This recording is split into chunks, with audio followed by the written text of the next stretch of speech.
Este programa explora el consumo y abuso de las drogas a través de la historia. Se recomienda la discreción del televidente. ¿Por qué consumimos drogas? ¿A qué época se remonta nuestra relación con ellas? ¿Los hombres prehistóricos consumían hongos mágicos? Los de la Edad de Piedra. ¿Cuáles civilizaciones antiguas consumían drogas para inducir sus trances? Era como una gigantesca fiesta rave griega, en la cual esperamos viajar hacia otro mundo. Es real. Lo percibes en un espectro más amplio. ¿Qué drogas alimentaron a algunos imperios y envenenaron a otros? ¿En qué momento el gobierno decidió intervenir? ¿Quemamos todo esto? Así es. Hay mucha hierba por quemar. ¿Las drogas fuertes actuales siempre fueron consideradas así? ¿Cómo sabemos cuáles de las que ponemos en nuestro cuerpo son seguras? ¿Me están causando ansiedad? ¿Tienen algo para eso?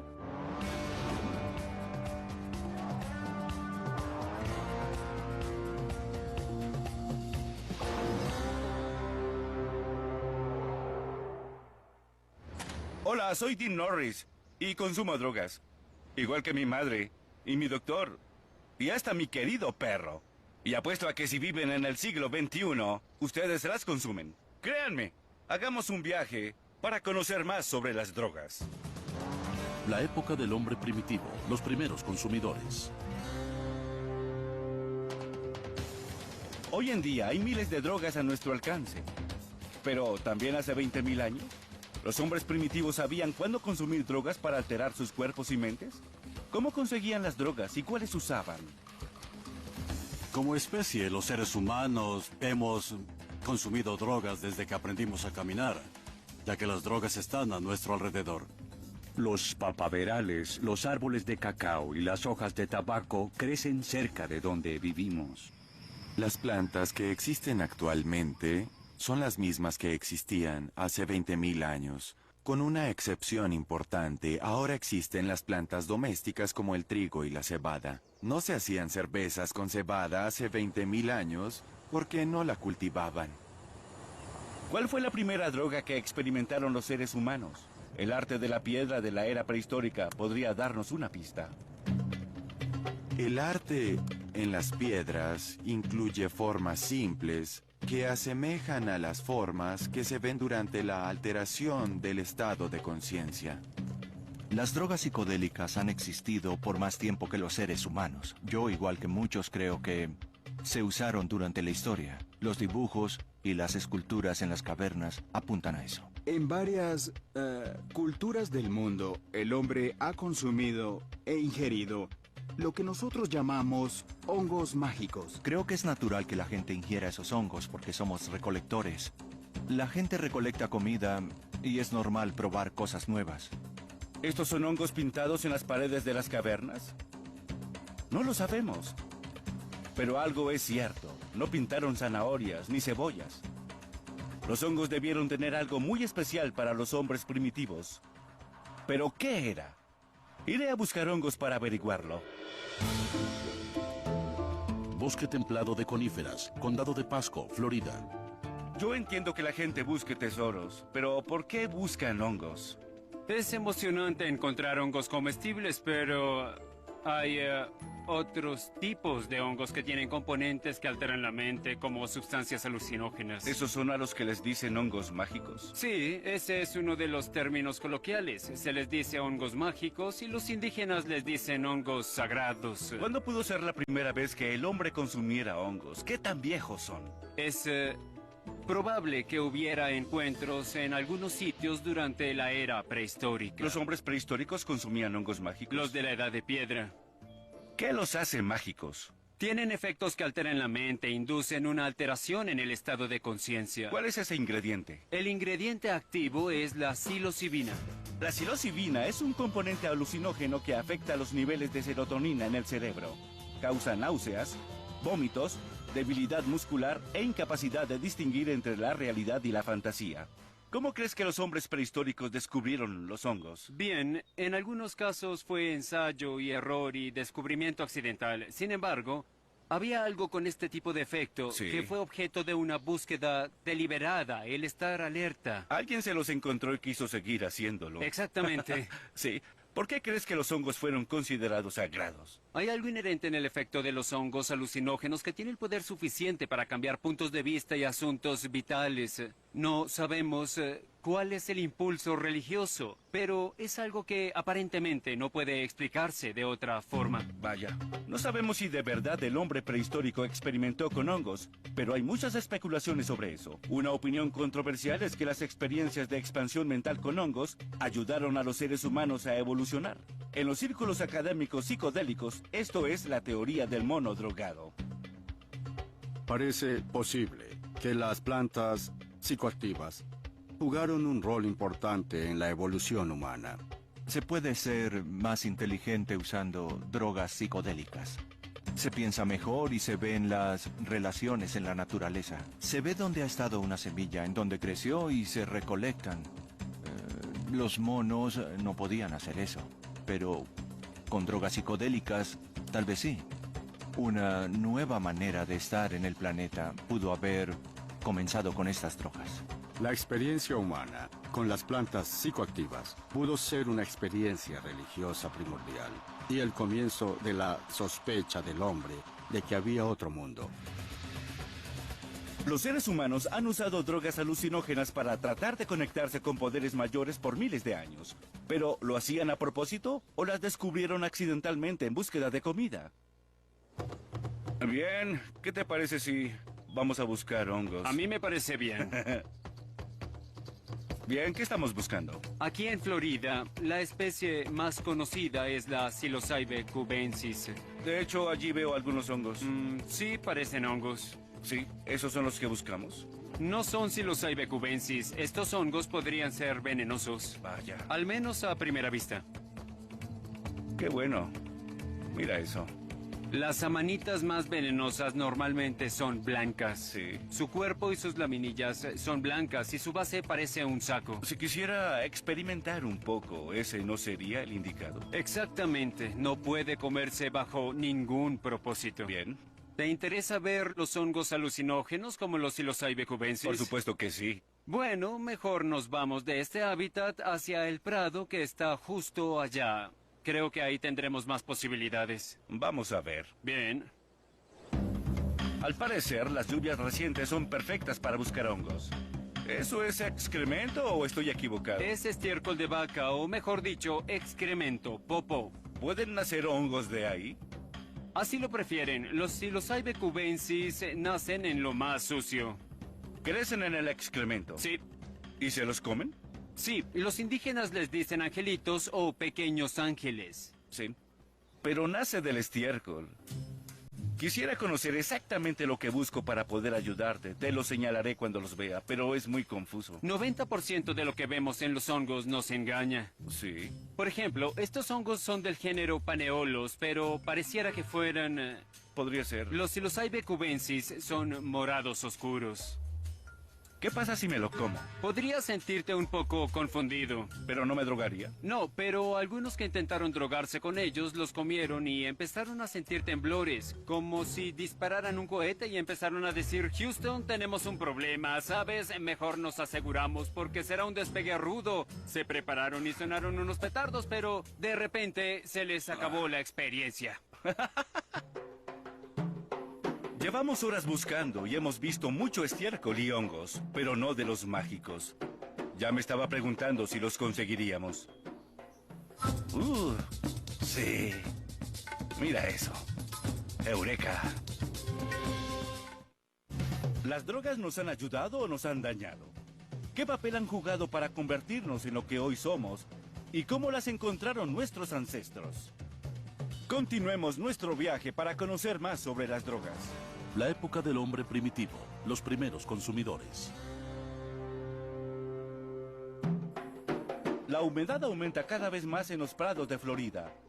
Y empiezo a dudar que nuestros ancestros comieran hongos mágicos siendo tan difíciles de encontrar. ¿Piensas que estos hongos son drogas o medicinas? Los conceptos de las drogas y medicina están definidos por un patrón cultural en nuestra sociedad. Se entiende que las medicinas son buenas, pero en la sociedad nativa se escucha el concepto de buena medicina y mala medicina, por lo que... Sí. ¿De qué tipo es eso? Ahí está. ¿Lo ves azul? Sí. Yo también. No es de los Psilocybes cubensis, pero podría ser Copelandia, en mi opinión. Oh, mira eso. Esta forma particular, si tiene un color azul en el sombrero tal como esta, contiene psilocibina y es tan alucinógeno como los Psilocybes cubensis, aunque este podría ser un Copelandia. ¡Eureka!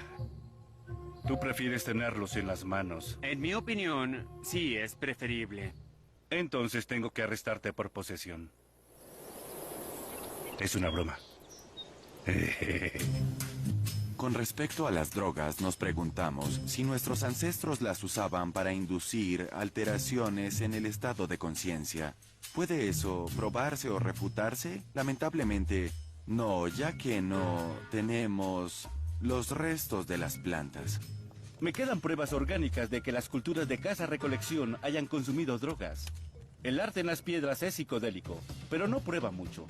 Espero que las civilizaciones posteriores hayan dejado más pistas. La época de la medicina mágica, Antiguo Egipto. En la antigüedad, Egipto era considerado el gabinete medicinal del mundo. Ellos conocían las complicaciones de un gran número de toxinas y de sustancias psicoactivas. Los textos más antiguos que tenemos son de hace 3.500 años. Uno de ellos se llama el papiro Ebers y tiene información que los doctores han recolectado por 1000 años. Este documento médico, escrito alrededor de 1550 a.C., es uno de los más viejos del mundo. Menciona varias sustancias familiares usadas como curas provisionales. Ajo para las hemorroides, eneldo para la flatulencia y miel para los problemas respiratorios. También había un sorprendente remedio para calmar a los bebés. El opio. Bien, mientras funcione. El opio es maravilloso para calmar el dolor y ha sido de gran ayuda para la humanidad. Este recipiente se llama Bil y es fácil de conseguir en Egipto. Si lo volteamos parece una semilla de adormidera. Estas líneas rectas asemejan a las que habría que hacer para sacarle el opio a la semilla de adormidera. Además de descubrir medicinas mágicas, los egipcios usaban otras sustancias, como el incienso y la mirra en ceremonias mágicas. Muchos reconocen el incienso y la mirra porque fueron regalos en el nacimiento de Jesús. Si se inhalan en un espacio cerrado, son muy poderosos. Los egipcios estaban conscientes del uso del incienso para motivar a sus estatuas. Permitían que Dios hablara a través de sus estatuas y aparentemente tanto los egipcios como los griegos inundaban a sus grupos con grandes cantidades de humo del incienso. ¿Quién sabe si el incienso y la mirra pueden hacer hablar a las estatuas hoy en día? Pero algunos estudios que se han probado en ratones indican que ambos pueden reducir el dolor y aliviar los síntomas de la depresión y la ansiedad. Conozco gente que experimenta con incienso y es psicoactivo. Los antiguos egipcios consumían drogas medicinales y en ceremonias mágicas, pero ¿lo hacían para divertirse? Los antiguos egipcios tenían muchos festivales anuales, en los cuales se embriagaban. Había festivales de ebriedad para la diosa Hathor, en los cuales tenían que beber mucha cerveza roja. Los egipcios se tomaban en serio sus cervezas y se aseguraban de tener sus reservas completas. Esta es una taza de cerveza egipcia de hace 6000 años. Alguien la fabricó para ponerla en la tumba de un amigo, para que éste tuviese cerveza por toda la eternidad. Nuestras lápidas dicen, descanse en paz. Las de los antiguos egipcios, que se te provea pan y cerveza. Los antiguos egipcios construyeron las pirámides, diseñaron ciudades y gobernaron por miles de años y claramente las drogas tuvieron importancia en sus vidas. Pero hubo otra civilización en el mundo que también construyó pirámides, cuyo consumo de drogas les dejaba efectos más duraderos. La época de los indígenas psicodélicos, la América antigua. Oí que los antiguos mayas consumían todo tipo de drogas. Averigüemos si es cierto. Vaya, así que esto es Copán. Esto es Copán, una de las grandes ciudades de los antiguos mayas. Construyeron templos monumentales en lo que hoy es Guatemala, Belice, el oeste del Salvador y de Honduras y el sur de México. Es una sociedad avanzada. Extremadamente avanzada. Vegetación exuberante, estatuas con rostros feroces. Este lugar promete.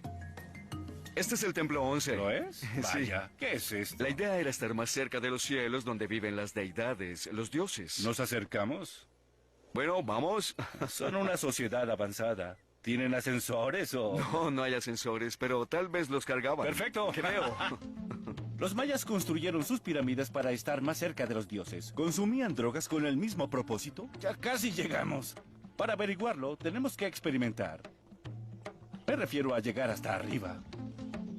Las culturas precolombinas del hemisferio occidental consumían una abundante variedad de sustancias psicotrópicas naturales que usaban para adoraciones en sus rituales a través de Sudamérica y Centroamérica. Si esas culturas indígenas sabían que estaban rodeadas de plantas psicoactivas, supongo que Copán no era la excepción. Es la gran ciudad maya que está en las montañas, es un reino montañés. Algunos lo consideran el Shangri-La de los mayas. Sí, debe ser difícil imaginar cómo sería vivir aquí.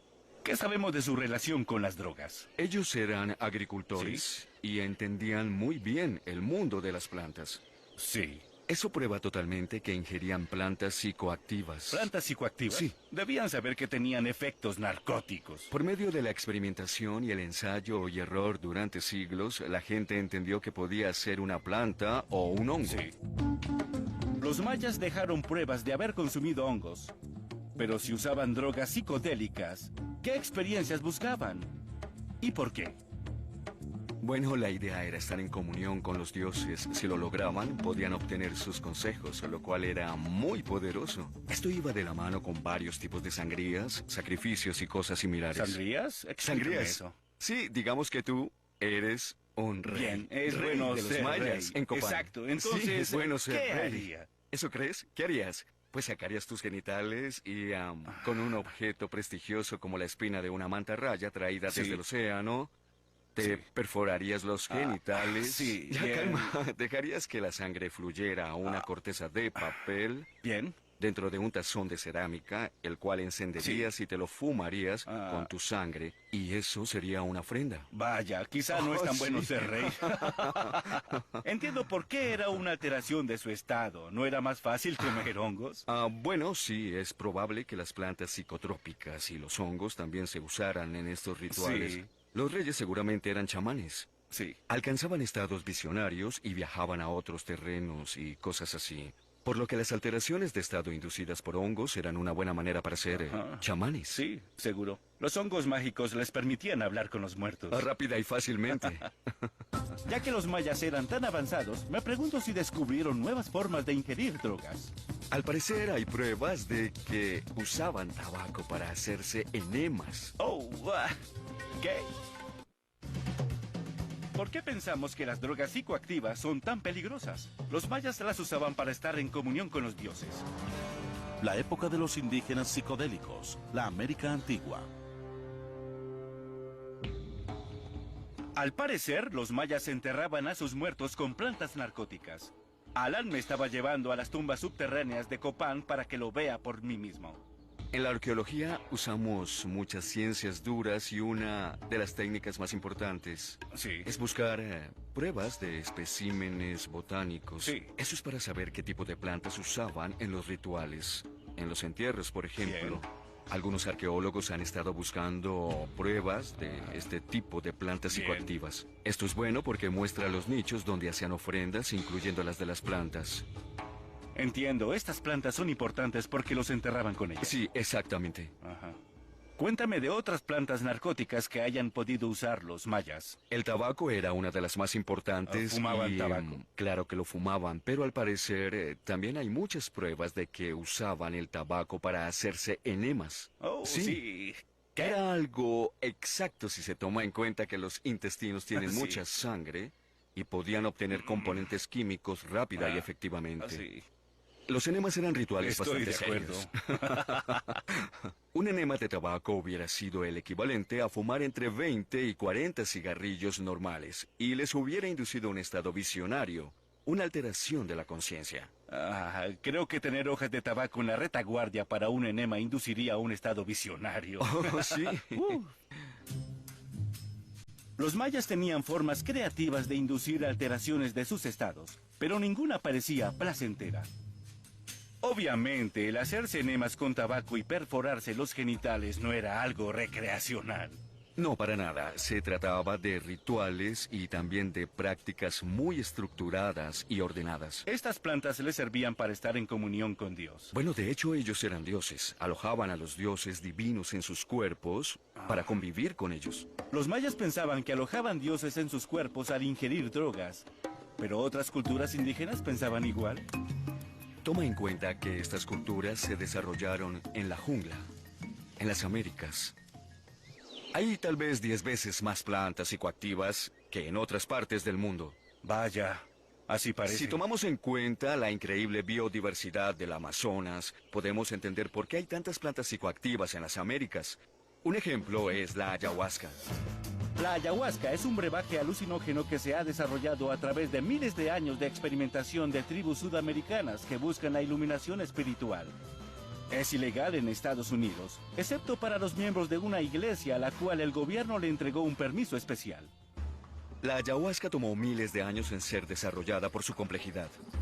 De cierta forma sería de las primeras drogas farmacéuticas, porque había que prepararla. Sí, había que prepararla. No la podían recoger. Había que recolectar las parras. Bien.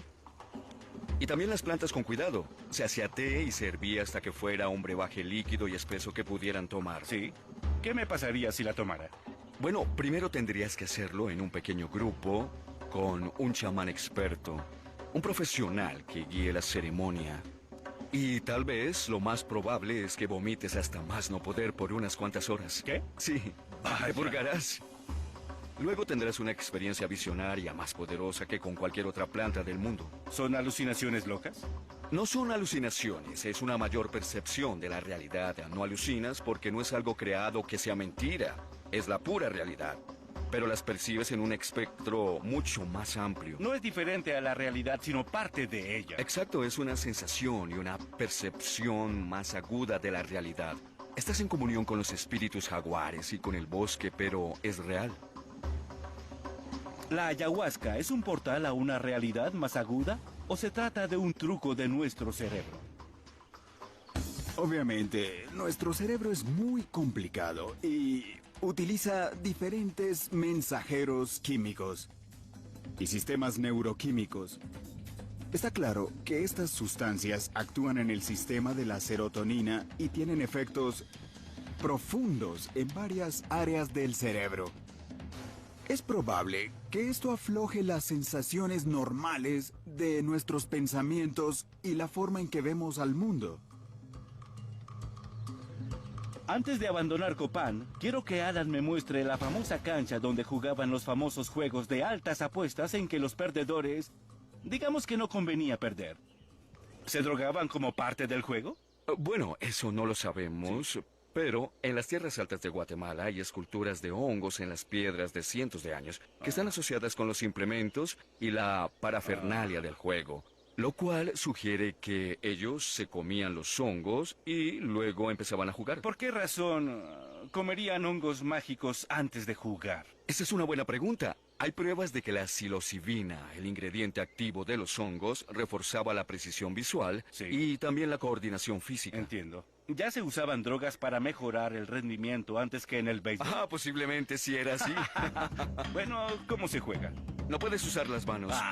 Bien. Puedes usar el pecho, los brazos, los muslos, las caderas y había que mantener la pelota en juego. Había que mantener la pelota en el aire, porque esto no era un deporte, era un ritual. Y la pelota era el sol, por lo que había que mantenerla en el cielo. Si caía al suelo, rebotaba en el techo del inframundo y despertaría a sus dioses. No era buena idea. Los perdedores podían ser sacrificados. Había consecuencias por no jugar Grandes bien. consecuencias. Es un juego de vida o muerte.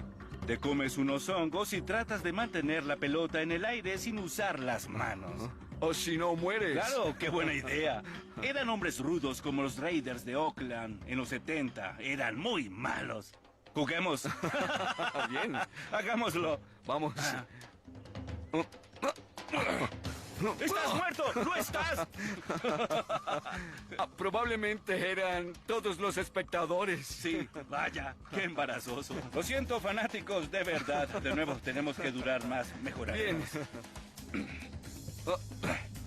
¡Ah! ¡Diablos! Bien. Una vez más. Tengo que usar los muslos. ¡Trampa! A ver, Hice juguemos de trampa. nuevo. Bien. Muerte súbita. Como si no fuera así. Bien, listo. Empieza, vamos.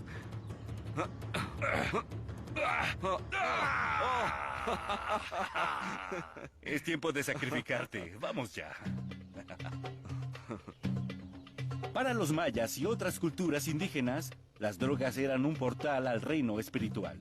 Actualmente, las drogas psicodélicas son las más restringidas de todas. Pero para las culturas indígenas en las Américas, las drogas alucinógenas como los hongos y la ayahuasca siempre han sido herramientas sagradas para ayudarlos a conectarse. ¿Qué hay de la sociedad antigua que nos dio la democracia? ¿Opinaban lo mismo? La época de los cultos misteriosos, Antigua Grecia.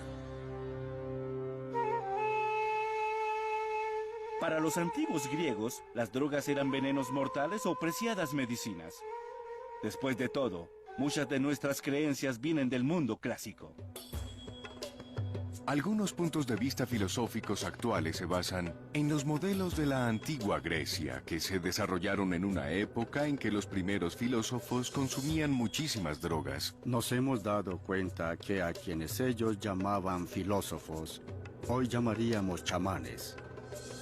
He oído sobre la existencia de cultos misteriosos en la antigua Grecia, en que los miembros participaban en rituales religiosos secretos.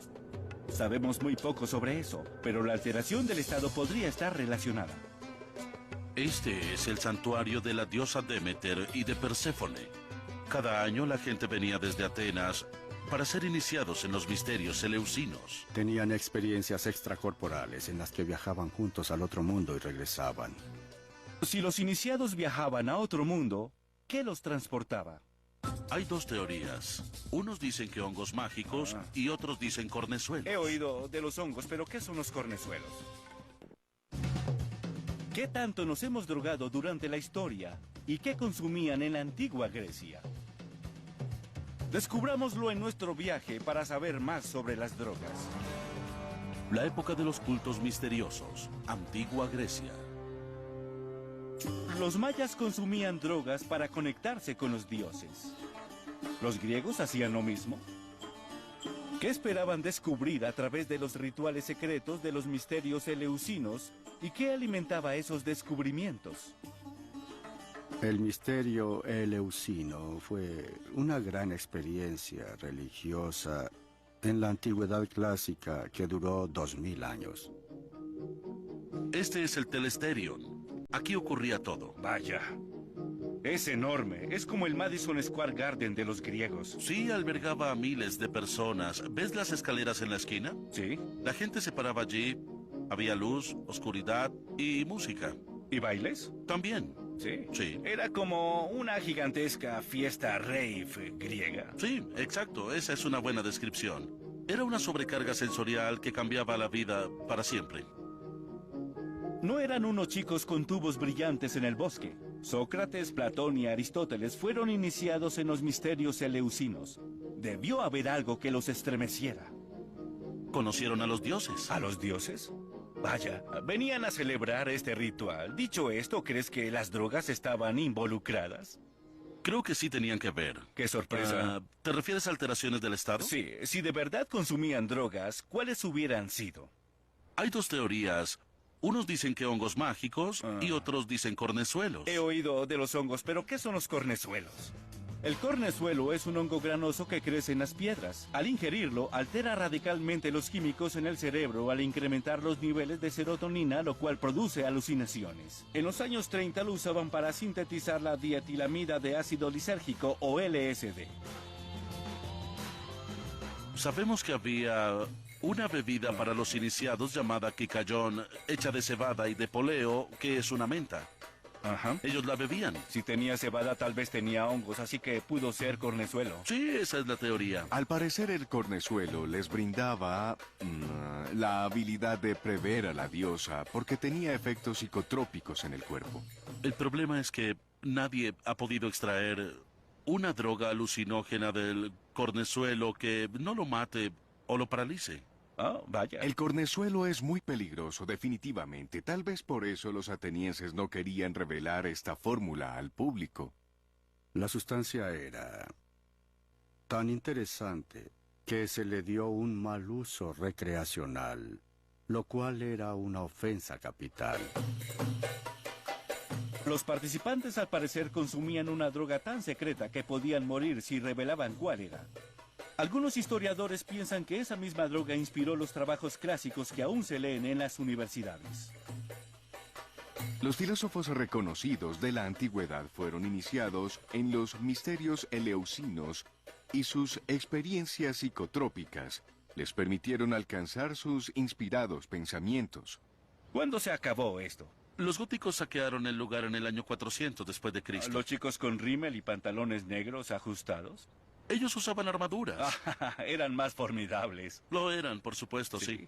Los misterios eleusinos terminaron cuando el Imperio Romano se convirtió al cristianismo y el santuario está arruinado porque los cristianos lo profanaron.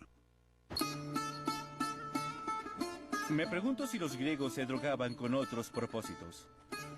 Se consumían muchas drogas en el mundo griego, hasta en la asamblea, que era un equivalente al Congreso. Ahí está el Partenón. Aquí nació la primera democracia del mundo.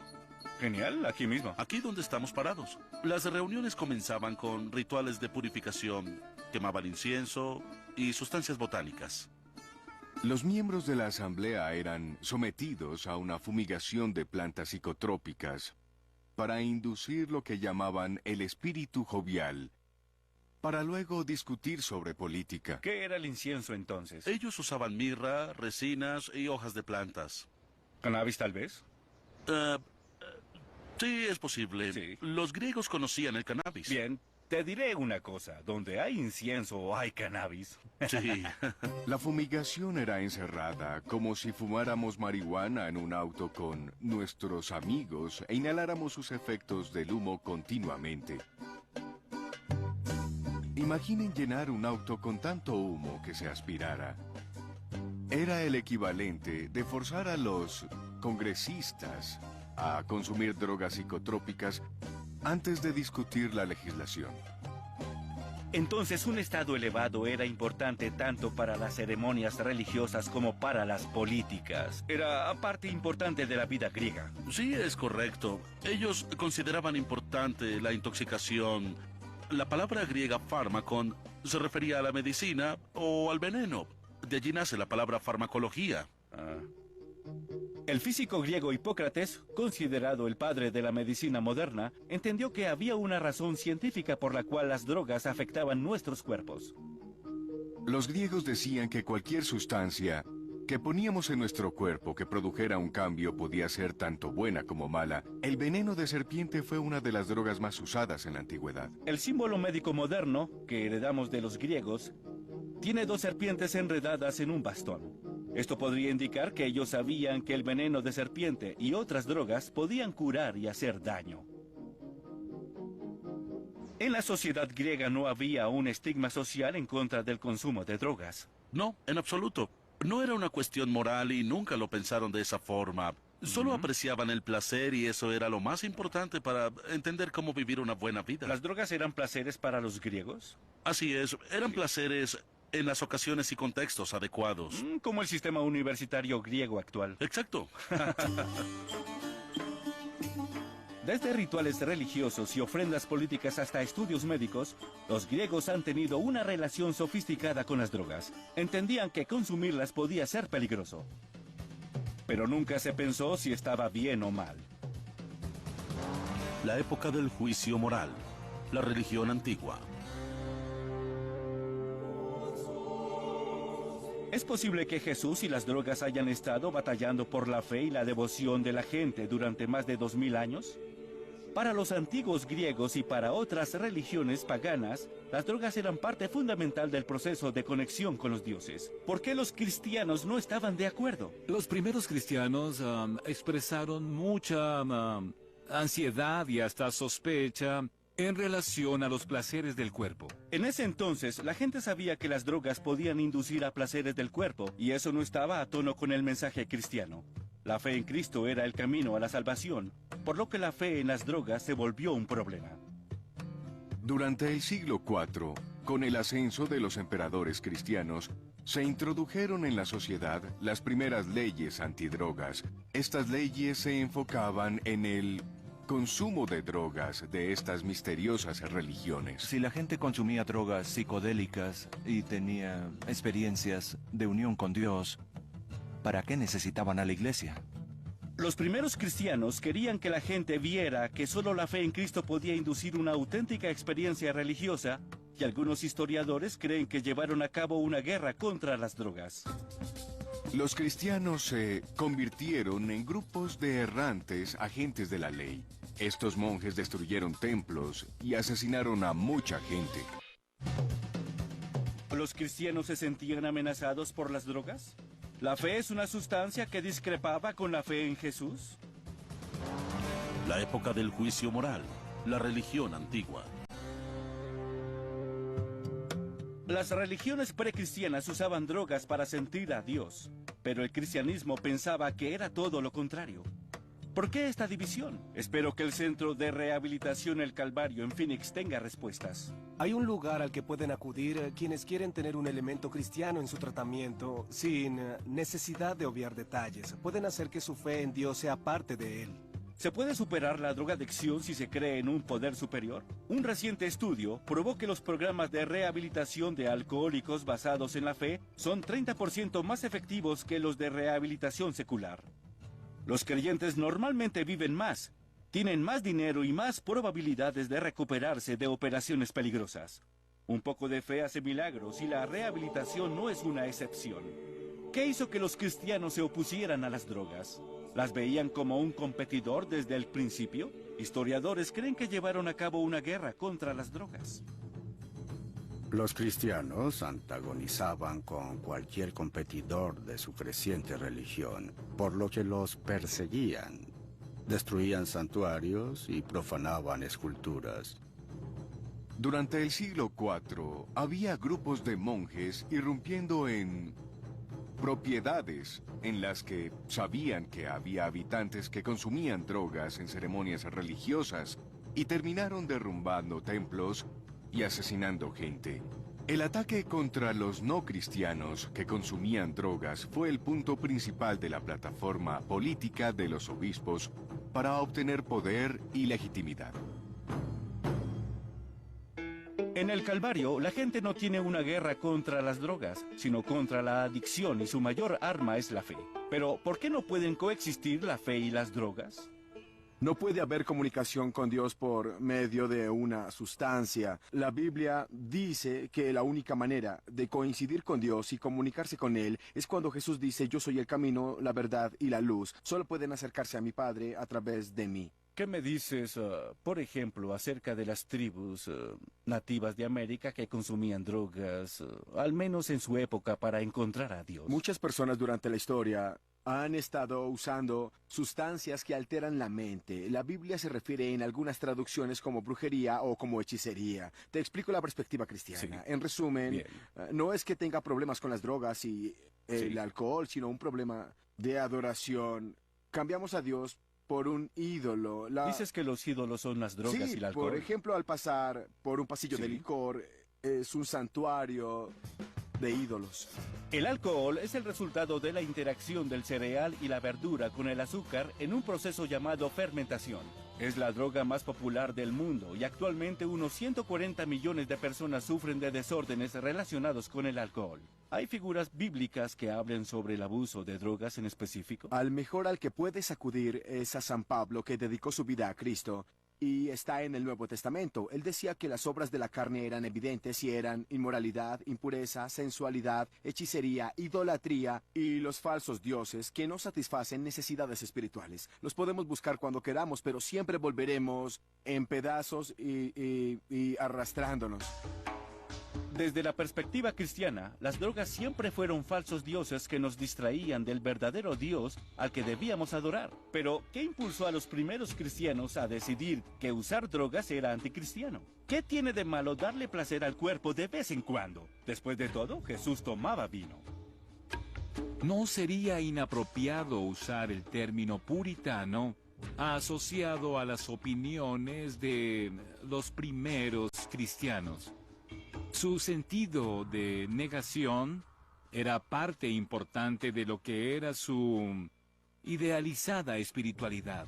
Una de las cosas que surgió en este periodo fue que por primera vez se veía al consumo de drogas como una actividad inmoral. Dejando la moralidad de lado, para los cristianos las drogas son una mala imitación de lo que es el máximo éxtasis. En cierto nivel, la Iglesia o Cristo pueden brindar una sensación de frenesí o el sentimiento que se tiene cuando se consume drogas. Por supuesto, y es algo real. Dean, es real. El cristianismo se ha opuesto firmemente a las drogas desde el principio. Pero el judaísmo tiene otra interpretación. Aunque se expresaba cierta ansiedad en los textos rabínicos, había una celebración de la posibilidad de tener placer físico, fuera mediante el sexo o la intoxicación, todo en el lugar adecuado y con moderación. Pero sí era parte importante de la manera en que vivimos esta vida en nuestros cuerpos y en este mundo. Otras religiones son un poco más cerradas con respecto al consumo de drogas. Los mormones creen que el cuerpo es sagrado, así que prohíben el alcohol, el tabaco, las drogas ilícitas y hasta la cafeína. Así es, no toman café. Los cientólogos piensan que las drogas impiden la sanación de la mente y que pueden causar una seria angustia mental. Los rastafaris consumen marihuana, la cual consideran una hierba sagrada para comunicarse con Dios. Por otro lado, generalmente no toleran el alcohol y piensan que el vino que describen en la Biblia era solo jugo de uvas. Pero el cristianismo fue el que emergió como el sistema de valores dominantes en el occidente. De aquí podría venir nuestra opinión sobre las drogas. Después del cuarto y el quinto siglo, las drogas adquirieron un estigma moral y de pronto se convirtieron en algo malo. Si el cristianismo era tan poderoso, ¿por qué el consumo de drogas no se detuvo bajo la iglesia? Al parecer, cuando la gente se dio cuenta del valor de las drogas en la economía global, la moral quedó en un segundo plano. A veces, no importa qué tan religiosas sean algunas personas, el dinero es más importante. La época del imperio, alta mar.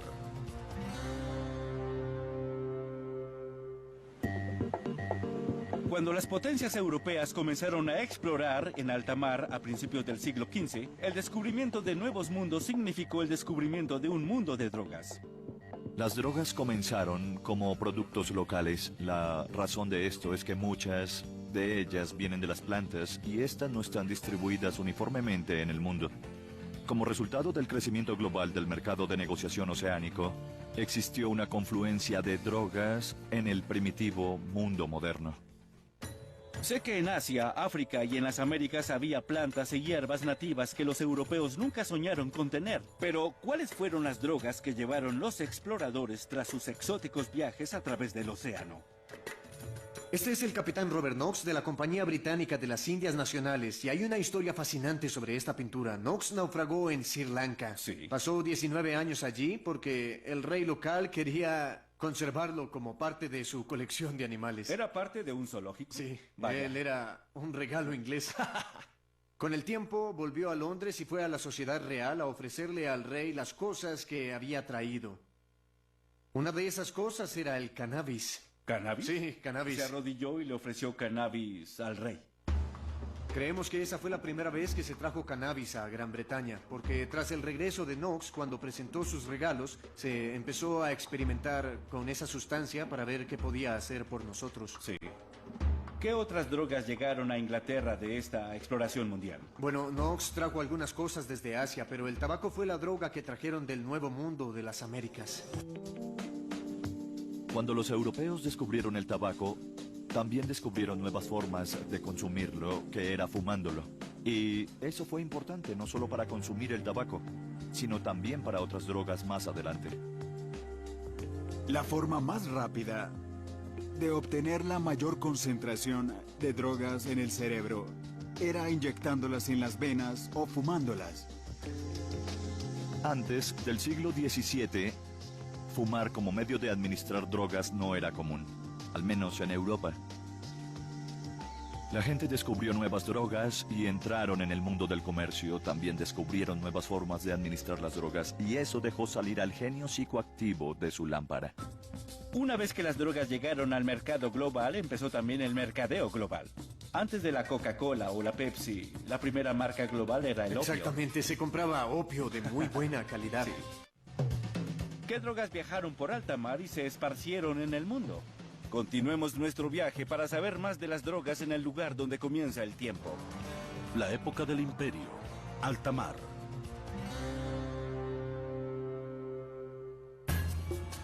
Estás parado en el meridiano de Greenwich. Todo hacia el oeste es un hemisferio y hacia el este es el otro. Y Londres está en el centro del mundo. ¿Los británicos decidieron que el centro del mundo fuera en medio de Londres? No fue arbitrario, lo hicieron porque podían. Una de las razones para que estuviera aquí es por el negocio comercial de la Compañía Británica de las Indias Nacionales. El té, las especias y el opio. Esa es gran parte de la historia del imperio y de la Compañía Británica. El opio funciona inundando el cerebro con alcaloides narcóticos que crean placer intenso y disminuyen el dolor. Se ha usado por miles de años y es probablemente la medicina más vieja para la diarrea. Una de las formas en que la compañía británica pagaba por el té era enviando opio a China. Vaya. Así que empezaron a desarrollar una marca de opio y al vendérselo a China estaríamos hablando entonces de la primera marca a nivel global. Antes de la Coca-Cola o la Pepsi, la primera marca global era el opio. Exactamente, se compraba opio de muy buena calidad. Fumé opio de marca. Inglaterra quería el té chino, pero ellos solo querían plata u opio e Inglaterra no tenía, por lo que acudieron a la India. Como todos los negocios inteligentes, Inglaterra movió a los procesadores de opio a la India y se lo cambiaban a China por el té. Esta estrategia funcionó, al menos por un tiempo. Los chinos no estaban contentos con eso. El emperador de China, que era la persona más poderosa en el mundo en esa época, se cansó de ello y decidió acabar con el intercambio de drogas. Con el tiempo destruyó una gran cantidad de opio británico que sería vendido a China, lo cual dio pie a la primera guerra entre británicos y chinos, que el diario de Londres llamó las guerras del opio. Esa guerra empezó cuando los chinos destruyeron opio británico y los estadounidenses empezaron la guerra destruyendo el té británico en el motín del té. Sí, esas son las desventajas de ser un imperio comercial. Sí. Al comienzo de la Primera Guerra del Opio en 1839, los británicos importaban aproximadamente 2.800.000 kilos anuales. Y eso llevó a que los chinos legalizaran el comercio parcialmente. Y como resultado del segundo conflicto tuvieron que legalizarlo por completo. Para 1879, los británicos importaban poco más de 6.800.000 kilos anuales. ¿El opio llegó a afectar a Inglaterra? A finales del siglo XIX y principios del XX se convirtió en un problema. Durante la última mitad del siglo XIX, la gente, especialmente los reformistas, empezaron a darse cuenta de que había un problema de drogas en el mundo, aunque seguía dando mucho dinero, ya que eran empresas muy lucrativas. Había muchos borrachos, personas en asilos y cuartos de opio, además de los costos públicos, los accidentes y las admisiones a hospitales. Las personas y los gobiernos que fabricaban drogas ganaban mucho dinero mientras el consumo se expandía por el mundo. Pero las drogas empezaron a afectar la forma en que la gente veía al mundo. Pregúntenles a los artistas, apuesto a que ellos también consumían. Para estar seguro, viajaré al hogar de un grande de todos los tiempos, William Shakespeare. ¿De dónde venía la inspiración del bardo? Estamos en Stratford-upon-Avon, el lugar de nacimiento de Shakespeare. ¿Hay alguna prueba de que él consumiera drogas? Bueno, es difícil saberlo. Algunas excavaciones arqueológicas han encontrado pipas que le pertenecían con rastros de cannabis y otras con rastros de cocaína. Entonces digamos que sí.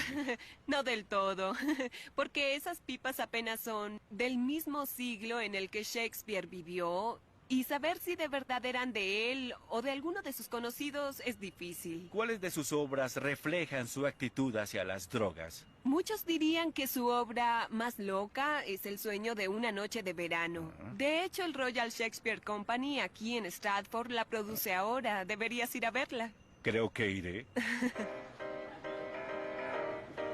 El sueño de una noche de verano es una de las obras más locas de Shakespeare, ¿no les parece? Creo que es en la primera obra de Shakespeare donde se muestra el consumo de drogas y muestra los efectos. Sí. ¿Creen que Shakespeare consumió drogas mientras escribía? Él viene de Stratford y tal vez había algo sobre plantas y hierbas. Había gente de clase alta y Bien, baja. entiendo, sí. Yo diría que sí consumía. Sí. Hay que ver el soneto 76. Sí. Porque ahí todo... Es mi favorito, por cierto. Ahí se habla de hierba y componentes extraños. Sí. No se puede decir que eso sea solamente una También manera podemos de hablar escribir. de sus años perdidos. ¿Y qué hizo entonces? No lo sabemos. La lista de artistas consumidores de drogas es larga y distinguida. Todos sabemos que Van Gogh le encantaba el ajenjo, al igual que Oscar Wilde, Edgar Allan Poe y a Pablo Picasso. Picasso también disfrutaba del opio, igual que Charles Dickens y Mary Shelley. Allen Ginsberg escribió Howl consumiendo peyote, hábito que compartía con Jim Morrison y Hunter S. Thompson. Ray Charles y James Taylor eran adictos a la heroína y Johnny Cash consumía barbitúricos y anfetaminas. Adolf Hitler no era artista, pero cabe destacar que se inyectaba metanfetaminas en el trasero y usaba gotas de cocaína para los ojos. En cuanto a la marihuana... ¿necesitamos una lista? Después de fumar marihuana, nuestro cerebro hace conexiones que no hace normalmente. Esa es la definición de creatividad. Asociar un evento, un hecho, una experiencia o tal vez una emoción con algo que no había asociado antes. Pero muchos artistas queridos sucumbieron al abuso de las drogas. La heroína es responsable de las muertes de Janis Joplin y Sid Vicious, mientras que la mezcla de heroína y cocaína, conocida como Speedballs, mató a John Belushi, Nick Drake y River Phoenix. La cocaína mató a Ike Turner y a John Entwistle de The Who. Y la cocaína mezclada con morfina mató a Chris Farley. La morfina acabó con el comediante Lenny Bruce. Y Heath Ledger murió por oxicodona, una forma legal de cocaína mezclada con otros narcóticos. ¿Necesito nombrar más? Sin las drogas hubiéramos tenido a los creadores artísticos, pero sin las experiencias que éstas les creaban. Es un intercambio. No se puede crear arte sin la psicosis. Los intercambios eran necesarios durante la época del Imperio. Las drogas alimentaron nuevas economías e inspiraciones artísticas que el mundo no había visto. Nadie se dio cuenta de que la disponibilidad de las drogas crearía problemas sociales. Pero muchos de ellos se vieron opacados por los avances en el uso de las drogas como medicinas. La época del alivio del dolor, las panaceas del siglo XIX.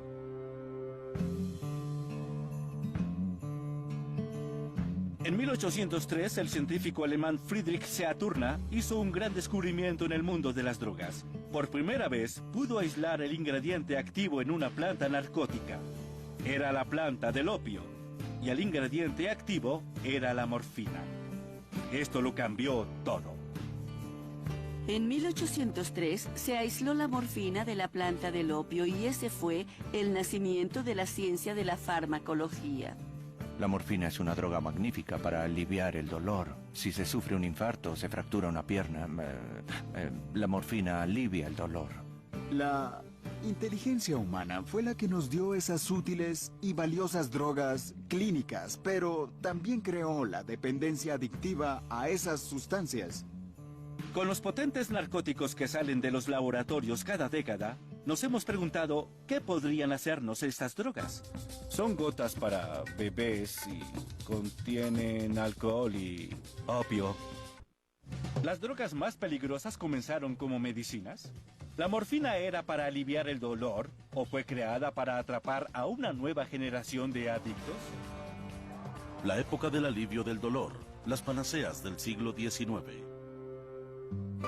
Con el descubrimiento de la morfina, las drogas creadas en los laboratorios fueron una explosión en el siglo XIX y drogas extrañas empezaron a salir al mercado, por lo que las tiendas de narcóticos comenzaron con sus ventas.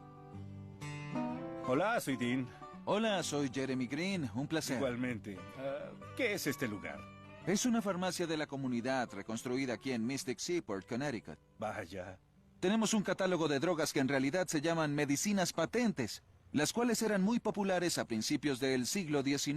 Ajá. Siempre hay historias sobre vendedores ambulantes de estas medicinas. ¿A qué te refieres cuando hablas de medicinas patentes? Significa que tenían el derecho de mantener los ingredientes de sus medicinas en secreto y afirmaban cosas increíbles apoyadas en los testimonios de cientos de hombres y mujeres y niños que se curaron de sus terribles aflicciones con unas gotas de estos componentes. Las medicinas eran limitadas en el siglo XIX en cuanto a lo que podían hacer o no por ciertas enfermedades. La industria de las medicinas patentes no siempre sabía qué hacía o si sus productos funcionaban, pero querían que los clientes sintieran que sus productos servían. Estos eran los productos que más ganancias producían y los más fáciles de conseguir. Eran de consumo público y también los usaban los médicos. Veamos algunas de estas botellas. A ver Hay cosas qué de calidad. tienen. ¿Qué es este? ¿Elixir de opio? Imagínate qué clase de cosas le ponen a estas drogas si están tratando de vender las medicinas, cosas como opio y la morfina. La verdad no interesa tanto curar a la gente, sino vender el producto.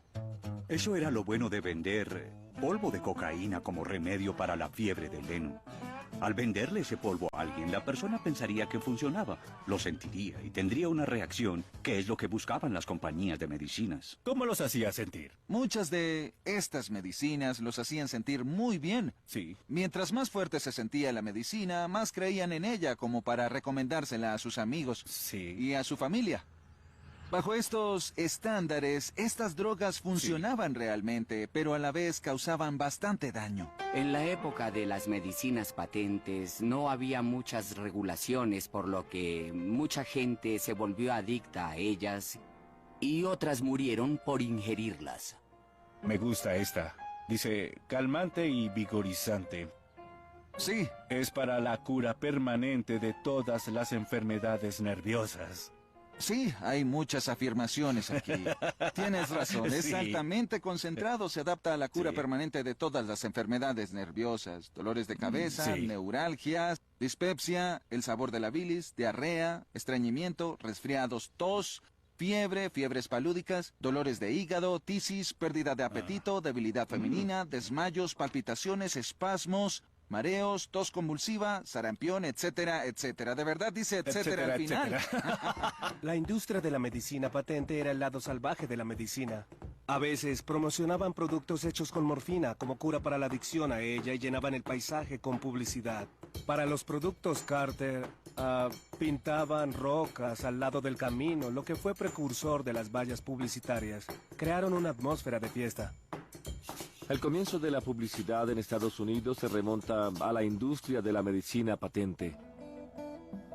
A través de este periodo, la creciente industria farmacéutica buscaba constantemente un producto que vendiera más. De esta búsqueda resultó una potente droga que llegó a ocupar un puesto infame en la historia. Las compañías farmacéuticas identificaron a la cocaína como un nuevo producto para el mercado, por lo que ellas fueron las responsables de transformarlas en una sustancia comercial.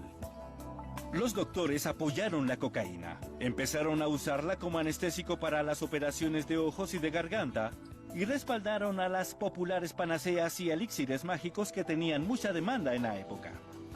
Hay historias asombrosas de 1880 sobre doctores que tenían pacientes deprimidos o sobre mujeres que no habían hablado en meses, pero que al consumir cocaína comenzaban a hablar. Eso era revolucionario. La publicidad medicinal estaba más vigente que nunca gracias a la cocaína.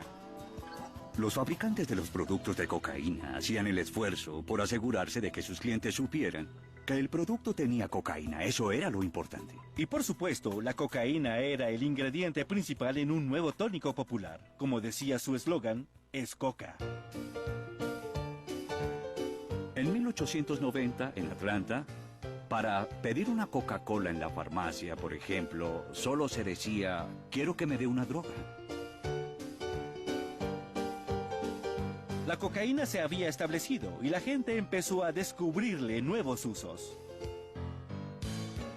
En 1880 y 90 en los Estados Unidos, los empleadores decidieron que tenían que permitir que sus empleados tuvieran acceso a la cocaína. A finales del siglo XIX, las drogas más poderosas estaban en medio de la sociedad y nadie estaba aislado de sus efectos. Mira este. Son gotas para bebés y contienen alcohol y opio. Dice que cura, es un remedio para calmar gases y retorcijones y cólicos. Muchas de las estructuras reguladoras actuales para prevenir la venta casual de narcóticos viene del hecho de que se les daba esto a los niños para dormir. Me gustaría comprar un remedio para los gases para mi hijo, ¿entiendes? Claro que sí. Los fabricantes de drogas lanzaban sus productos al público sin saber sobre los efectos a largo plazo que tenían. Así que la gente usaba drogas, ya que nadie les decía que no lo hicieran. No hicieron estudios longitudinales durante el primer mes para determinar si estas medicinas funcionaban o no. Con esto, seguían atrayendo clientes, les decían que volvieran y ellos lo hacían. En 1898, la compañía farmacéutica Bayer introdujo la heroína como inhibidor de tos y como sustituto seguro y no adictivo para la morfina. Pero como la cocaína y la propia morfina, la heroína puede apoderarse del cuerpo de una persona para siempre. Al usar estas drogas, el cuerpo se vuelve fisiológicamente dependiente de ellas. El centro respiratorio y el cerebro se están adaptando a su presencia. Así que cuando se dejan de usar, resulta muy desagradable. En pleno siglo XIX, la dependencia a las drogas era vista como una debilidad de voluntad humana. No fue sino hasta 1880 que la adicción se le empezó a atribuir a la droga y no al consumidor. La mayor parte de los casos de personas que se volvieron adictas al opio no fue por disipación, no se trataba de mujeres que iban a comprar opio o algo parecido, sino de mujeres que iban a ver a sus médicos. Mientras las drogas se volvían un problema social mayor, la gente quería señalar un culpable. El racismo surgió en la época cuando el consumo de drogas se empezó a asociar a diferentes razas. Los observadores externos vieron a la gente negra consumiendo cocaína. Y lo que hacía que la droga fuera atractiva para la gente era que los podía hacer más fuertes y poderosos e incrementar la duración de sus capacidades, pero hacía que la gente se asustara. Lo mismo pasaba con el alcohol en esa época. Se formaban uniones de abstinencia, preocupadas por una cosa, una sustancia, como el caso de la morfina o el opio, que eran tóxicos en la sociedad y tenían que ser restringidos por el bien de la misma. Al acercarnos al siglo XX, nuestra actitud hacia las drogas comenzó a cambiar. Comenzamos a ver a las drogas como un problema con el que se tenía que lidiar. La pregunta era, ¿qué hacer con ella? La época de la regulación, las medidas del siglo XX. En 1900, empezamos a usar una nueva forma de responder ante el uso de drogas, haciendo uso de la ley. Con la intención de proteger a la gente de los peligros del acceso sin regulación a las drogas, el gobierno fundó la Agencia de Alimentos y Medicamentos en 1906, forzando a los fabricantes de drogas a etiquetar productos que tuvieran sustancias narcóticas peligrosas. En 1914, prohibieron el consumo recreacional de las drogas, por lo que los doctores se convirtieron en la única fuente de suministro. Cuando el gobierno federal decide tomar estas medidas, se necesitaba una nueva forma de suministro, así que allí comenzaron las redes de contrabando. Cuando se criminalizó a la cocaína y a la heroína, el mercado negro se desarrolló debido a las personas que consumían drogas por diferentes razones. El porcentaje de adictos que tenían antecedentes criminales se incrementó proporcionalmente. Chinos fumadores de opio, jóvenes peleando en las esquinas, esnifando heroína, y hombres negros consumiendo cocaína. Eso era un problema diferente, o al menos ellos lo percibían de tal manera. Muchas sustancias que fueron consideradas medicinas ahora eran drogas ilegales, pero los doctores todavía tenían que hacer su trabajo. La pregunta era, ¿qué drogas podían usar? Esa fue la ventana para que nuevas drogas reemplazaran a los sedantes, analgésicos y estimulantes. La Agencia de Alimentos y Medicamentos, o FDA, dictaba qué drogas eran seguras. La Ley Federal de Alimentos, Medicamentos y Cosméticos de 1938 estipulaba que la agencia debía aprobar las drogas antes de salir al mercado. Estamos en la línea de fuego y gran parte del trabajo es la ciencia. Y además el juicio. Y la gente puede diferir en eso. El gobierno tuvo que dejar pasar al alcohol y al tabaco porque eran drogas que estaban muy arraigadas culturalmente. Todos sabemos lo que pasó cuando trataron de vedar el alcohol durante la prohibición. Con el alcohol pensamos que no estaba funcionando y desistimos. Pero con las drogas vimos que no estaba funcionando y fuimos estrictos. Se avecinaba una guerra contra las drogas y alguien tendría que pelear en ella. En un año reunimos un poco más de 900.000 kilos aquí. ¿900.000 kilos? Sí. ¿Y qué hacen con toda esta marihuana? Un proceso de incineración. ¿La queman toda? Así es. Es mucho por quemar. ¿Cuándo fue que el gobierno decidió regular las drogas?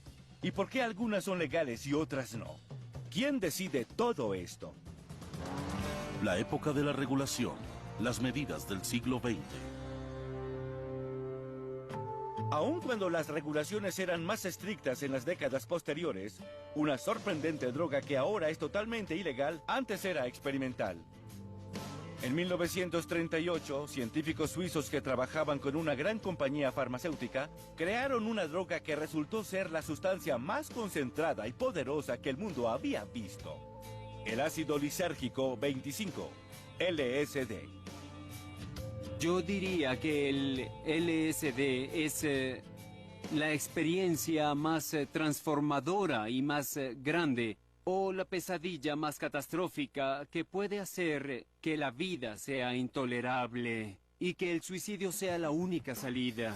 El LSD inunda el cerebro con un potente componente que causa cambios en la conciencia, y apenas 2 galones serían suficientes para hacer sentir una experiencia psicodélica a toda la población estadounidense. Antes se usaba en terapias. Cuando estaba en la universidad, uno de mis compañeros consumía LSD como parte de su terapia. Eso fue en 1959. El LSD se usó exitosamente en ambientes controlados en los años 40 y 50 para tratar a las personas con esquizofrenia y alcoholismo. Las drogas normalmente comienzan como medicinas y no se vuelven controversiales en la sociedad hasta que escapan del campo de la medicina y entran al mundo de las calles, en el que la gente empieza a usarlas con motivos recreacionales. La semilla de nuestra relación actual con las drogas se había plantado. A mediados del siglo XX había un auge en la industria farmacéutica, una entidad gubernamental reguladora y un mercado negro que prosperaba con drogas que eran muy peligrosas para el sistema legal. Y una droga nueva revolucionaría el punto de vista de la gente. Faltaba una revolución. La época dorada de las drogas. Los psicodélicos años 60. Las drogas ayudaron a crear cambios sociales masivos en los 60. El LSD había escapado de los laboratorios. Uno de los encargados de esto fue el psicólogo de Harvard, Timothy Leary. El LSD es la sustancia más poderosa que ha desarrollado el ser humano para influenciar la mente. Use la comparación entre energía nuclear y materiales ficticios. Creo que en las manos adecuadas puede traer cambios. Tim decía que la gente debía fumar marihuana todos los días y usar LSD una vez a la semana. Conéctense, sintonícense y váyanse. Y hubo gente que abandonó la universidad por lo que él dijo. Yo tenía 19 años cuando decidí tomar lo que tal vez es la mayor dosis de LSD que se ha ingerido hasta hoy, que eran 100.000 microgramos. Tuve un día de éxtasis y embelesamiento y otros 7 días de agonía espiritual catastrófica. Las drogas psicodélicas pueden ponernos en nuestro centro, al punto de que nos reprogramamos nosotros mismos. El LSD fue tan controvertido como la década que lo hizo infame. A finales de los 60, Estados Unidos se enfrentaba a una guerra perdida en Vietnam y a una generación joven que no entendía. Los jóvenes preferían el sexo, las drogas y el rock and roll en vez de un gobierno en el que no confiaban. Richard Nixon llamó a Tim Leary el hombre más peligroso del país. Para Nixon, el consumo de drogas era símbolo del pudrimiento social y estaba muy alarmado por su incremento. Le preocupaba la contracultura de la droga y el consumo de heroína de los hombres en servicio en Vietnam. Los jóvenes de clase media consumían drogas como nunca antes. Parecía que todos los problemas de drogas convergían en él y en su gobierno. Debemos declararle la guerra al que considero el enemigo público número 1 de los Estados Unidos, el problema de las drogas. Nixon toma la decisión de incrementar y crear nuevos marcos legales que restrinjan aún más el acceso a las drogas. En 1970 se aprobaron nuevas leyes contra las drogas bajo la dirección de Nixon y se formó la DEA, que se encargaría de sacar las drogas de las calles. Pero si salían de las calles, ¿a dónde iban exactamente? Este lugar es asombroso. ¿Qué es esto? Es un complejo seguro en el sureste de Estados Unidos que la DEA usa para almacenar grandes cantidades de drogas ilícitas antes de destruirlas. En este caso, marihuana. ¿Cuántos kilos tienen almacenados ahora? Más de 45,000 kilos. ¿45,000 Exactamente, y en un año reunimos un poco más de 900,000 kilos aquí. ¿900,000 kilos? Sí. No soy matemático, pero ¿cuánto dinero sería eso? Es mucho dinero. Sí. ¿Y qué hacen con toda esta marihuana? Primero tomamos una muestra y luego la documentamos y esa información se usa en la corte. Luego tenemos una operación muy consistente en la cual la incineramos. ¿La queman toda? Así es, señor. Es mucha hierba por quemar. Las drogas fueron parte de los 70. ¿Crees que la DEA fue creada en respuesta a eso? Ciertamente, debido a la situación en ese momento, es decir, a la cultura de drogas. Fue por eso que el gobierno quiso consolidar sus recursos para tratar de hacer algo en contra de esto. ¿Cuál es la declaración de la misión de la DEA? Su misión es hacer cumplir la ley de sustancias controladas, que es la ley federal del gobierno en contra de las drogas. En la ley de sustancias controladas de 1970 hay una serie de clasificaciones del 1 al 5 y las drogas de clasificación 1 son las que están terminantemente prohibidas. Cuando creemos que una droga tiene un alto potencial de ser abusada, notificamos a los agentes de la DEA y ellos le asignan su clasificación. La FDA organiza las drogas en 5 categorías. Las de clasificación 1 son las más adictivas y con menos valor medicinal. Las de clasificación 2 son un poco menos adictivas y con mayor valor medicinal. Así va hasta la clasificación 5. Tiene sentido. Pero la marihuana, incluyendo la medicinal, es de clasificación 1, mientras que la cocaína, el PCP, la oxicodona y la morfina son de clasificación 2. El alcohol y el tabaco no están en la lista. La marihuana ahora es de clasificación 1. Pero eso no tiene nada que ver con la ciencia, sino con la política y el presupuesto de la DEA. En los 70 hicimos mucho trabajo dentro de la ciudad a nivel de las calles. ¿Qué drogas usaban? Usaban LSD, heroína y mucha marihuana. En los años 80 nos enfocamos en la epidemia de cocaína de finales de década, en la que hubo mucha violencia y tuvimos que crear fuerzas de trabajo para combatirla.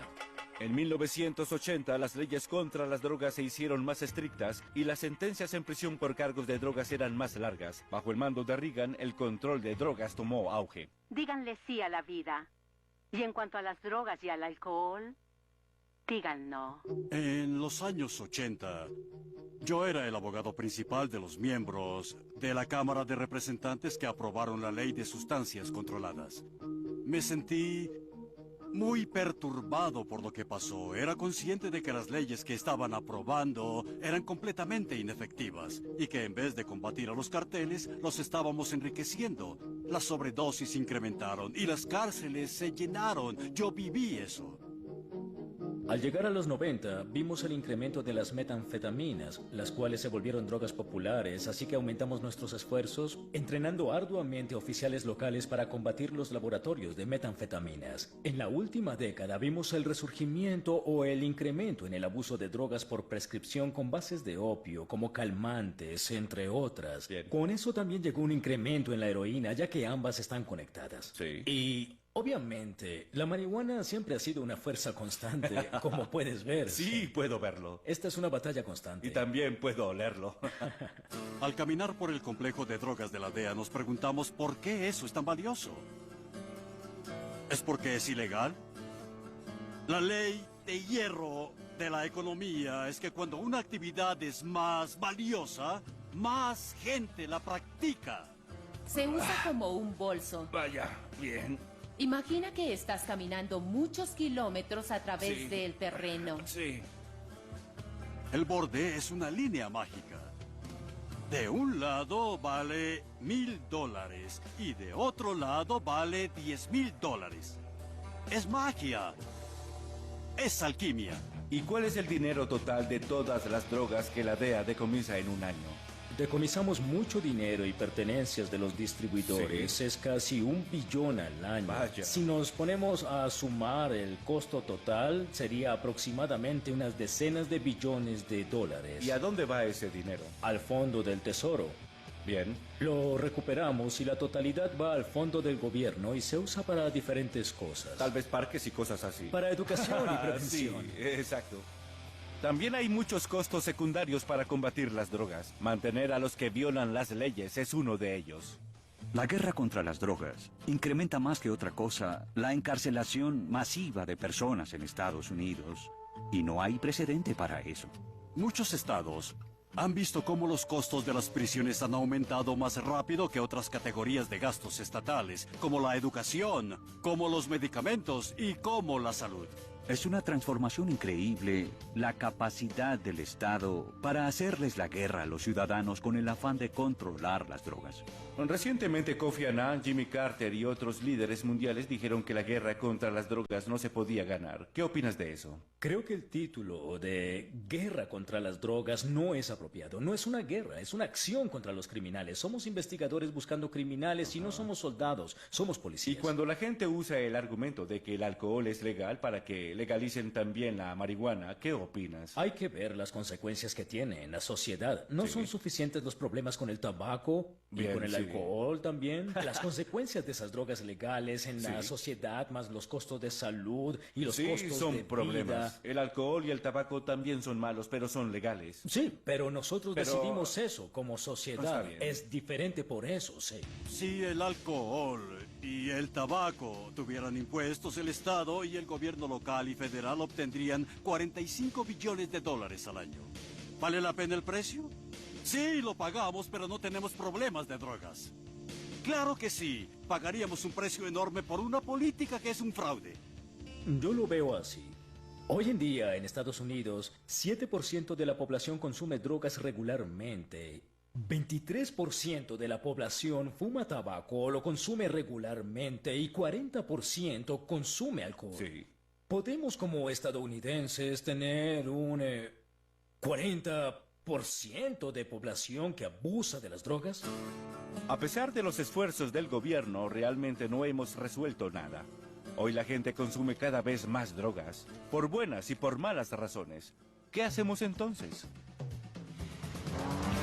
La época de la elección personal, hoy y mañana. Ahora existen todo tipo de drogas. ¿Cómo decidimos qué drogas poner en nuestro cuerpo?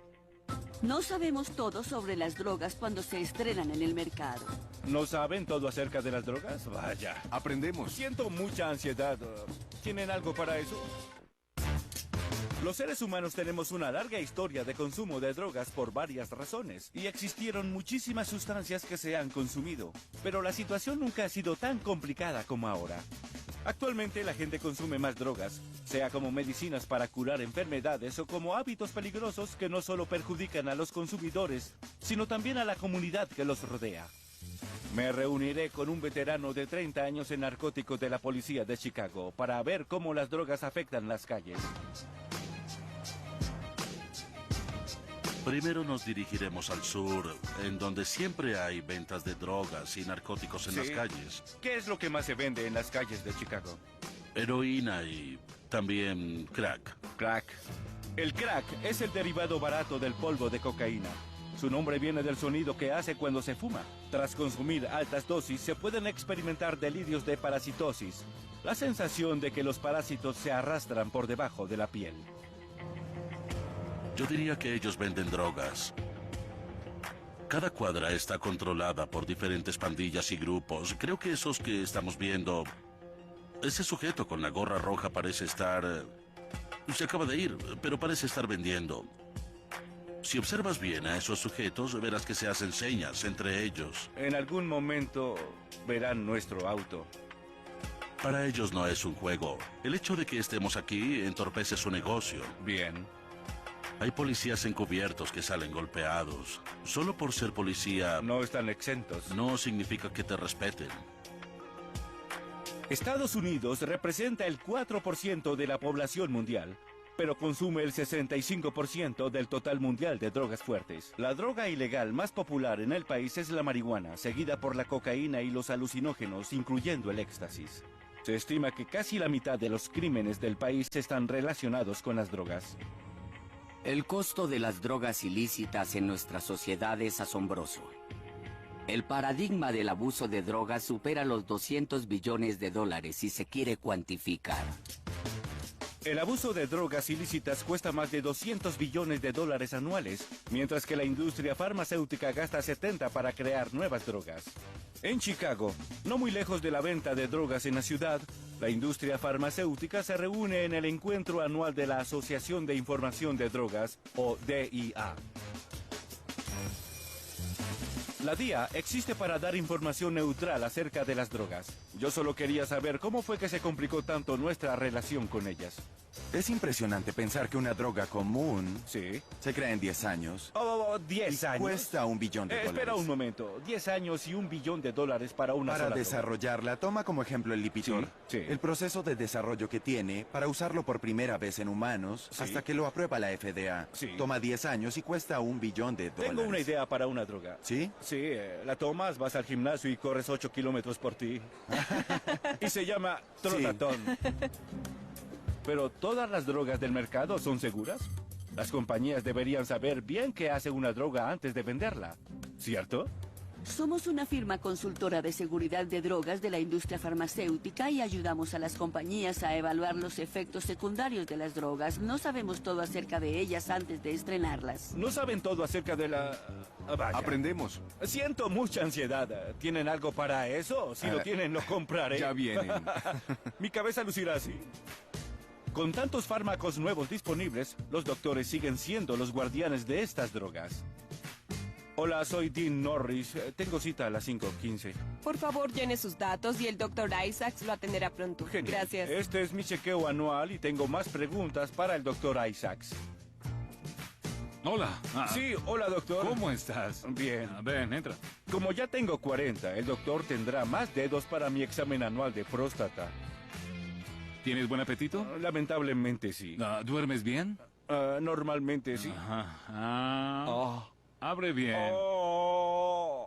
Dios mío, me sorprende haber perdido tanto peso. Mira eso, 2 números menos, son como 22 kilos. Al terminar el chequeo, le pregunté su opinión sobre las drogas.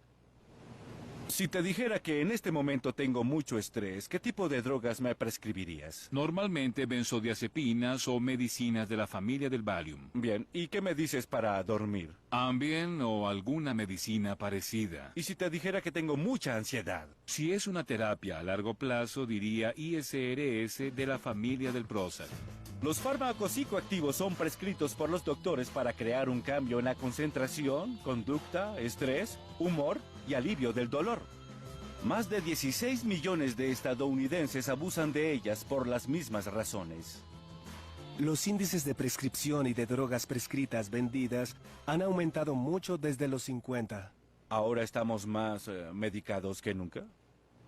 Claro, porque hay más medicamentos y opciones de los que hubo antes. Una de las técnicas de las compañías farmacéuticas para atraer más clientes es vender una enfermedad. Educan al público para que perciban experiencias que tienen como enfermedades que se pueden tratar con sus productos. Por ejemplo, si pensabas que eras tímido, eso es una enfermedad patológica llamada timidez, que se da en grado mayor al normal y quieren ayudarte a curarla. Al final de todo, el gobierno nos dice qué podemos tomar y qué no.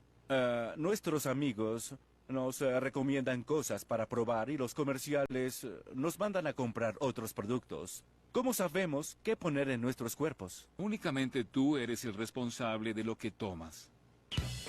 ¿Se hará más fácil decidir qué drogas usar? Pareciera que en el futuro tendremos más opciones. ¿Mejorarán las drogas?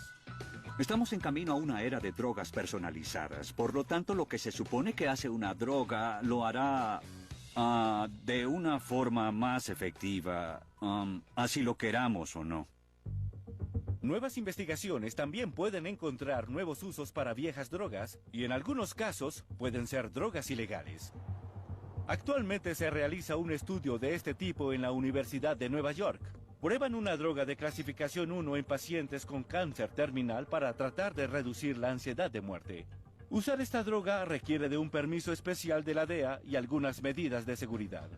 Algo raro, ya que nuestros ancestros simplemente salían y la buscaban. ¿La psilocibina no es el ingrediente activo de los hongos mágicos? Correcto. La posible utilidad terapéutica de estas drogas es muy amplia en la psiquiatría y podrían representar un cambio de paradigmas en este campo. Entonces les dan drogas alucinógenas a pacientes que están lidiando con problemas muy serios. ¿No será eso peor? Hay que usarlas con cuidado, ya que pueden causar efectos psicológicos adversos. Las drogas psicodélicas afectan a la gente de distintas maneras y no siempre de forma predecible. Las drogas alucinógenas tienen una diversidad de efectos psicológicos profundos que afectan a los consumidores. Ya descubrí que las drogas como la psilocibina se usaron para crear experiencias espirituales por miles de años y ahora parece que los pacientes de este estudio están teniendo experiencias similares. Algunos pacientes han descrito una figura divina y benévola con la que han interactuado. Es curioso que experimenten con una droga que aumenta, en esencia, la espiritualidad, ¿cierto? Es verdad. Sí, qué interesante. Algún día quizás salga como la píldora divina. Estas son píldoras y experiencias divinas. Sí. Lo interesante es que la mayoría de los pacientes han descrito su experiencia con psilocibina como la más grata o una de las más importantes que han tenido junto con tener un hijo. De manera que es uno de los efectos más profundos que he observado. Como sabemos, los seres humanos han consumido hongos mágicos por milenios, pero todavía tenemos un entendimiento limitado de cómo sirve de mediador con los efectos psicológicos increíbles e interesantes que producen en el cerebro. Creo que, lamentablemente, hemos demonizado ciertas clases de drogas sin dejarlas ser objeto del estudio científico y al grado que deberían tal vez serlo. Todavía hay mucho por aprender sobre cómo las drogas afectan nuestros cuerpos y mentes. Hasta la droga más vieja que consumimos sigue siendo estudiada actualmente. Las drogas han sido parte de la experiencia humana de muchas formas a través de la historia. Desde nuestra búsqueda espiritual por un significado mayor, pasando por las prácticas médicas y las curas, la economía global que se creó a partir de las drogas, hasta las nuevas ideas que pudieron haber inspirado. Ahora tenemos más opciones que nunca, pero ¿estamos más sanos? Muchos creen que las drogas son una elección personal y otros que debemos seguir regulándolas para protegernos de sus peligros. Sin duda, con el tiempo seguiremos reexaminando nuestra relación con ellas, lo cual ha sido una constante desde la Edad de Piedra hasta hoy y que continuará en el mañana.